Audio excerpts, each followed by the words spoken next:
दष्टवपुर्धराभ्याम् नगेन्द्रकन्या वृषकेतनाभ्याम् नमो नमः शङ्कर पार्वतीभ्याम् नमः शिवाभ्याम् सरसोत्साहाभ्याम् नमस्कृताभीष्टवरप्रदाभ्याम् नारायणेनार्चितपादुकाभ्याम् नमो नमः शङ्कर पार्वतीभ्याम्. ഇനി ശ്രീകണ്ഠേശ്വരന്റെ ക്ഷേത്ര ഐതിഹ്യത്തിലേക്ക് വരാം. നമുക്ക് ക്ഷേത്ര ഐതിഹ്യ സങ്കല്പം ഇതിനെക്കുറിച്ച് പറഞ്ഞു തുടങ്ങുമ്പോൾ തന്നെ ആദ്യം പറയേണ്ടത് സാധാരണ ഭക്തരുടെ മനസ്സിലേക്ക് വെറും സാധാരണയായ മനുഷ്യജന്മത്തിന്റെ അനുഗ്രഹങ്ങളിലേക്ക് ഇറങ്ങുകയാണ് ഈശ്വരന്റെ കടാക്ഷം എന്ന് മനസ്സിലാക്കുവാനാകുന്നു ഐതിഹ്യം മനസ്സിലാക്കുന്നത്. ഇന്ന് നഗരത്തിന്റെ നടുവിൽ നിലകൊള്ളുന്ന ഒരു ക്ഷേത്ര പ്രദേശമായാണ് ശ്രീകണ്ഠേശ്വരത്തെ നാം കാണുന്നത്. എന്നാൽ നൂറ്റാണ്ടുകൾക്ക് മുൻപ് അത് അങ്ങനെ ആയിരുന്നില്ല. എന്നാൽ ഒരു ശിവക്ഷേത്രം ഉണ്ടായിരുന്ന പ്രദേശം, എന്നാൽ ഇത് നിറയെ കാടായിരുന്നു കാലം. നിറഞ്ഞു നിൽക്കുന്ന വനത്തിന് നടുവിൽ ശിവചൈതന്യം ഏറ്റവും ശക്തി വിശേഷമായി നിലകൊണ്ടിരുന്നപ്പോൾ ഇവിടുത്തെ ശിവക്ഷേത്രത്തിലെ അടിച്ചു തള്ളിക്കാരും ഒരു നാൾ ചൂലും കലയക്കുടവും ക്ഷേത്രത്തിന് കുറച്ചകലെയുള്ള ഒരു മരത്തിന് ചുവട്ടിൽ കൊണ്ടുവന്ന് വെക്കുകയും കുറച്ചു നേരം കഴിഞ്ഞ് കലയക്കുടം ഉയർത്താൻ ശ്രമിച്ചപ്പോൾ ഉയർത്താനാകാതെ വരികയും ചെയ്തു. എന്തുകൊണ്ടിത് സംഭവിക്കുന്നുവെന്ന് മനസ്സിലാക്കാത്ത അടിച്ചുതള്ളിക്കാരി ഒരു കല്ലുകൊണ്ട് ഇടിച്ച് കലയക്കുടം ഉയർത്തുവാൻ ശ്രമിച്ചു. ഈ സമയത്ത് കലയക്കുടത്തിൽ നിന്ന് അല്ലെങ്കിൽ ആ ശിലയിൽ നിന്ന് ധാരധാരയായി രക്തമൊഴുകി വരുന്നത് കണ്ടു.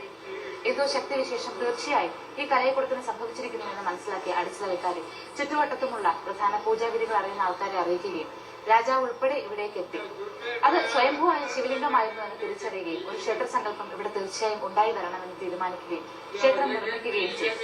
അതാണ് ശ്രീകണ്ഠേശ്വരം ക്ഷേത്രത്തിന്റെ ഐതിഹ്യം. സ്ത്രീ കണ്ട ഈശ്വരനാണ് ഇവിടെ കുടികൊള്ളുന്നത് എന്നതുകൊണ്ടാണ് ശ്രീകണ്ഠേശ്വരം സ്ത്രീ കണ്ട ഈശ്വരൻ എന്ന സങ്കല്പവുമായി ബന്ധപ്പെട്ടത് ആ പേര് ചുരുങ്ങി ശ്രീകണ്ഠേശ്വരനായി മാറിയത്. പക്ഷെ ശിവനാമങ്ങളിൽ ഏറ്റവും പ്രകീർത്തിച്ച് കാണുന്ന ശ്രീകണ്ഠേശ്വരൻ കാളകൂട വിഷം പ്രപഞ്ചത്തിന്റെ മുഴുവൻ നന്മയ്ക്കായി കാളകൂട വിഷം പാനം ചെയ്ത ശ്രീകണ്ഠനാണ് ശിവൻ എന്നത് നമുക്ക് അറിയാവുന്നതുകൊണ്ട് ശ്രീകണ്ഠൻ എന്ന നാമം ശ്രീകണ്ഠേശ്വരം എന്ന നാമം ഏറ്റവും ഉചിതമാണ് എന്ന് നമുക്ക് മനസ്സിലാക്കുവാനാകും. ഇനി മറ്റൊരു ഐതിഹ്യ സങ്കല്പത്തിലേക്ക് പോകാം. തിരുവനന്തപുരത്ത് തന്നെ ശ്രീകണ്ഠേശ്വരം ക്ഷേത്രം എന്ന പേരിൽ നാം ഇന്ന് പത്മനാഭസ്വാമി ക്ഷേത്രത്തിന്റെ വടക്കായി സ്ഥിതി ചെയ്യുന്ന ക്ഷേത്ര സങ്കല്പത്തിലാണ് എത്തി നിൽക്കുന്നത്. എന്നാൽ ഇവിടുത്തെ പ്രസിദ്ധമായ SMV സ്കൂളിന് നേരെ എതിരെയായി ഒരു പഴയ ശ്രീകണ്ഠേശ്വരം നമുക്ക് കാണുവാനാകും. പഴയ ശ്രീകണ്ഠേശ്വരം ക്ഷേത്രവും പുരാതനമായ ഭാവത്തോടുകൂടി തന്നെയാണ് നിലകൊള്ളുന്നത്. ഇവിടെയാണ് പഴയ ശിവക്ഷേത്രം ഉണ്ടായിരുന്നതെന്ന്, അതായത് അടിച്ചുതള്ളിക്കാരി വൃത്തിയാക്കിയിരുന്ന പഴയ ശിവക്ഷേത്രം പഴയ ശ്രീകണ്ഠേശ്വരമാണ് എന്ന് പറയപ്പെടുന്നത്. അത് മാത്രമല്ല, പഴയ ശ്രീകണ്ഠേശ്വരത്തിൽ ശിവചൈതന്യത്തെ പൂജിച്ചിരുന്ന ഒരു വൃദ്ധയ്ക്ക് പ്രായാധിക്യം കാരണം ക്ഷേത്രത്തിലേക്ക് എത്താനാകാതെ വന്നപ്പോൾ എങ്ങനെയാണ് ഇനി ശിവദർശനം സാധിക്കുന്നത് എന്നോർത്ത് ഏറെ വിഷമിക്കുകയും ഈ സമയം ഭഗവാൻ തന്നെ നേരിട്ട് പ്രത്യക്ഷപ്പെട്ട് ദർശനം നൽകുകയും അങ്ങനെ ഭഗവാൻ ദർശനം നൽകിയ പ്രദേശമാണ് ഇന്നത്തെ ശ്രീകണ്ഠേശ്വരം എന്നത് മറ്റൊരു ഐതിഹ്യം.